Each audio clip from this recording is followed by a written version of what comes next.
நெற்றியுள் நின்றன்னையாலும் நிறை மலர் பாதங்கள் சூடி கற்ற தொழாய் முடிகள் கண்ணபிரானை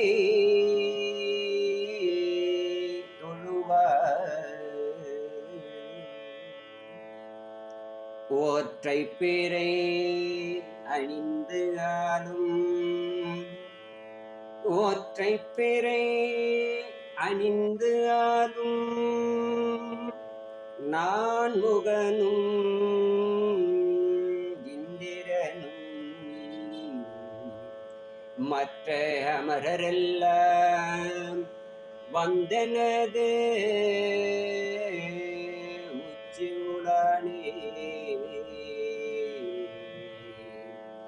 அச்சுதானந்தாய நம ஆனந்தாய நம கோவிந்தாய நம நாராயணாய நம மாதவாய நம கேசவாய நம மதுசூதனாய நம கோவிந்த நாமம் சங்கீர்த்தனம் கோவிகரமணா கோவிந்தா கோவிந்தா.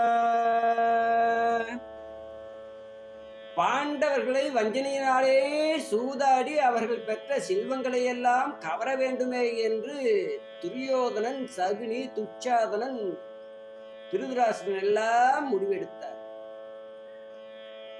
விதுரராழ்வார் எவ்வளவு சொல்லி பார்த்தும் துரியோதனன் கேட்கவில்லை. இதனாலே மடல் எழுதி அந்த விதுரராழ்வார் கையிலே கொடுத்து பாண்டவர்களை இந்திரபிரஸ்திலே இருந்து அஸ்தினாபுரத்திற்கு அழைத்து வர வேண்டும் என்று முடிவெடுத்து பாண்டவர்கள் அழைப்பிப்பதற்காக விதுரராழ்வார் மடலை எடுத்துக்கொண்டு செல்கிறார். துரியோதனன் எவ்வளவு சொல்லியும் கேட்கவில்லையே. ஆனால் பாண்டவர்களிடத்திலாவது சொல்லலாம், அவர்களாவது தடுத்து நிறுத்தலாம் என்று அங்கே செல்லலாம் என்று முடிவெடுத்தார் விதுரராழ்வார். அதனாலே அஸ்தினாபுரத்திலே இருந்து புறப்பட்டார் இந்திரபிரஸ்தத்திற்கு. பாண்டவர்களை நோக்கி பாண்டவர்களை காண்பதற்காக திருதராஷ்டிரன் கொடுத்த மடலை எடுத்துக்கொண்டு செல்கிறார். இந்திரபிரஸ்தத்தை சென்றடைந்தார் விதுரராழ்வார். தர்ம, பீம, அர்ஜுன, நகுல, சகாதேவன் எல்லாரும் சந்தோஷம். ஏன்னா சித்தப்பா விதுரராழ்வார் சித்தப்பா வந்திருக்கிறாரே, சித்தப்பா வாருங்கள் வாருங்கள் வாருங்கள், பயணமெல்லாம் எவ்வாறு இருந்தது, களைப்பாக இருந்ததா, நன்றாக இருந்ததா என்று விதுரராழ்வாரை பார்த்து விசாரிக்கிறார். அப்போ தர்மர் எல்லாம் கேட்கிறார், விதுரர் சித்தப்பா அஸ்தினாபுரத்திலே இருக்கிற துரியோதனன் தம்பி நல்லா இருக்கிறான, அவனுடைய தம்பிமார்கள் எல்லாம் நல்லா இருக்கிறார்கள, கர்ணன் நல்லா இருக்கிறான, சகுனி மாமா நல்லா இருக்கிறான, பெரியப்பா திருதராஷ்டிரன் நல்லாக இருக்கிறாரா, பெரியம்மா காந்தாரிய அம்மா பெரியம்மா நன்றாக இருக்கிறார்கள், எல்லாரையும் நல்லா விசாரிக்கிறார்.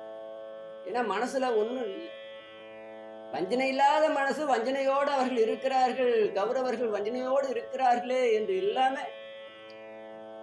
பாண்டவர்கள் நலத்தை விசாரிக்கிறார்கள். அஸ்தினாபுரத்திலே ஆட்சியெல்லாம் எவ்வாறு இருக்குது, மக்கள் எல்லாம் நல்லா இருக்கிறாரா, எல்லாரும் நன்றாக இருக்கிறார்களா என்று விதுரராழ்வாரை பார்த்து கேட்கிறார். அப்பதான் விதுரராழ்வார் கண் கலங்குகிறார். மகனே, பாண்டவர்களே, நீங்கள் எல்லாம் அவருடைய நலனை அவர்கள் நன்றாக இருக்க வேண்டும் என்று நினைத்துக் கொண்டிருக்கிறீர்களே பாண்டவர்களே. ஆனால் அந்த கௌரவர்கள் எல்லாம் உங்களை அழிப்பதற்காகவே நினைத்துக் கொண்டிருக்கிறார்கள். அவருடைய வஞ்சனை எண்ணத்தினாலே அவர்கள் எல்லாம் வாழ்ந்து கொண்டிருக்கிறார்கள், உங்களை அழிப்பதற்காக. மகனே, பாண்டவர்களே,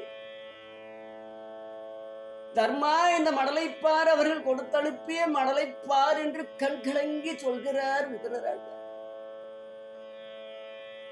விதுரராழ்வார் கொடுத்த மடலை தர்மன் வாங்கி பார்க்கிறார். அதிலே துரியோதனன் மண்டபம் கட்டியிருக்கிறான். அந்த மண்டபத்தை காண வர வேண்டும் என்று திருதராஷ்டிரன் எழுதியிருக்கிறாரு. என் மகன் துரியோதனன் மாளிகை கட்டியிருக்கிறான், மண்டபம் கட்டியிருக்கிறார்.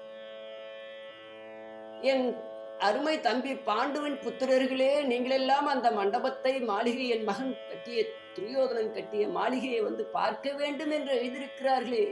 சித்தப்பா, விதுரர் சித்தப்பா, துரியோதனனின் தம்பி துரியோதனன் மாளிகை கட்டியிருக்கிறானே, அதை காண்பதற்கு தானே என்னை வர சொல்லி இருக்கிறார் பெரியப்பா திருதராசுரன். இதுல என்ன சந்தோஷமான செய்தி தானே அப்பா சித்தப்பா விதுரர் ஆழ்வாரே. இதற்கு ஏன் நீங்கள் கண் கலங்குகிறீர்கள் மகனே? பாண்டவர்களே, வஞ்சனை இல்லாத மனதோடு இருக்கிறீர்களே பாண்டவர்களே. அந்த துரியோதனன் உங்களை மாளிகை கட்டி இருப்பதற்கு காண்பதற்கா வர சொல்லி இருக்கிறார். இல்லை தர்மா, என் அண்ணன் பாண்டுவின் புத்திரர்களே, அந்த மாளிகையை காண்பதற்கு உங்களை அழைக்க வேண்டும். அந்த மாளிகையை காண்பதற்காக நீங்கள் வர வேண்டும். அப்பொழுது அங்கே சூதாடி நீங்கள் பெற்ற செல்வங்களை எல்லாம் கவருவதற்காக சகுனியானவன் வஞ்சனை திட்டம் தீட்டிக் கொண்டிருக்கிறானடா மகனே, எனக்கு கண் கலங்குகிறதடா என்று சொல்லி அழுகிறார். அப்பா சித்தப்பா, இதுல என்ன இருக்கிறது? அப்பொழுதுதான் பீமம் பார்க்கிற, அண்ணா தர்மண்ணா, விதுரர் சித்தப்பாவை கண்கலங்குகிறார்கள் என்றால் எந்த அளவிலே அவர்கள் கொடிய வஞ்சனை திட்டம் தீட்டியிருப்பார்கள் என்று உங்களுக்கு தெரிகிறதா? அன்றுதாள் புனல் துறையினில்,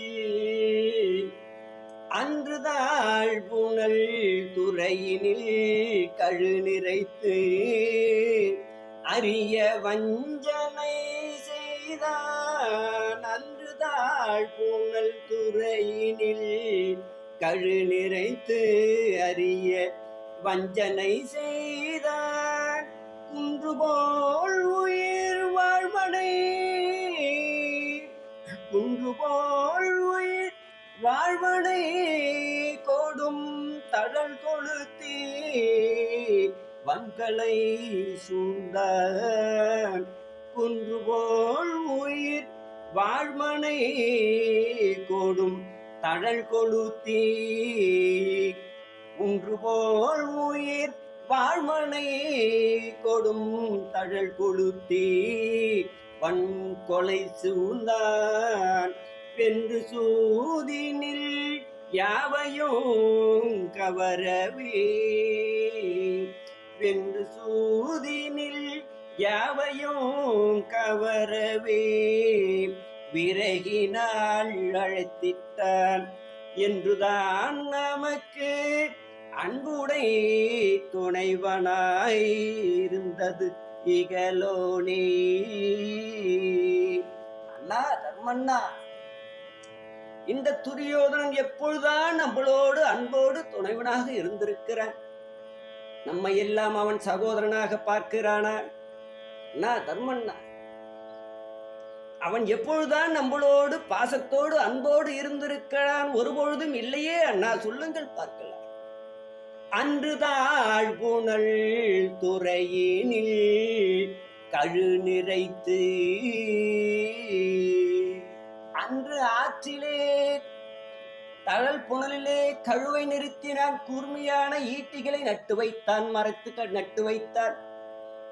அதிலே பாண்டவர்களும் கௌரவர்களுக்கும் ஓட வேண்டும். யார் முன்னமே ஓடி சென்று குதிக்கிறார்களோ அவர்களே வெற்றி பெற வேண்டும் என்று போட்டியும் வைத்தான். அண்ணா, நம்மெல்லாம் விளையாட்டாகத்தான் விளையாடிட்டு இருந்தோம். ஆனால் என்னை கொல்வதற்காக அந்த ஆற்றிலே நீரில் உள்ளே கூர்மையான ஈட்டிகளை நட்டு வைத்தான். அவனும் ஓடினான், நானும் ஓடினேன். ஆனால் நான் முன்னமே ஓட வேண்டும் என்று அவன் வஞ்சனையோடு பின்னாலே ஓடிட்டு இருக்கிற போல வேகமா ஓடுற போலே ஓடினான். ஆனால் நான் முன்னமே முன்னாடி ஓட வேண்டும் என்று நினைத்தான். அதனாலே துரியோதன முன்னாடியே ஓடினால் வெற்றி பெறுவோம் என்று நினைத்து என்னை முன்னாடியே ஓடவிட்டான். நானும் ஓடிக்கொண்டிருந்தேன். எந்த கவுடு சூது இல்லாமல், மனதிலே வஞ்சனை இல்லாமல் அவன் அவ்வாறு ஒரு பொறாமையை செய்திருக்கிறானே, ஒரு புணர்ச்சியை செய்திருக்கிறானே, மனதிலே அவன் கால் புணர்ச்சியோடு இருக்கிறானே என்று நினைக்காமலே ஓடினேன். ஏனென்றால் நான் முன்னாடி ஓடி அந்த கூர்மையான ஈட்டினிலே குதித்து மாண்டு போய் விடுவேன் என்று நினைத்து திட்டம் தீட்டி இருந்தான். அந்த திட்டத்திலேயும் நான் தப்பித்தேன் அண்ணா. அது மாத்திரமா கொடிய நஞ்சுகளை உறங்குகின்ற அறையிலே விட்டான். அதிலிருந்தும் நான் தப்பித்தேன் அண்ணா. அதன் பிறகு பார்த்தால் பிராமண கோடி என்கின்ற இடத்தில்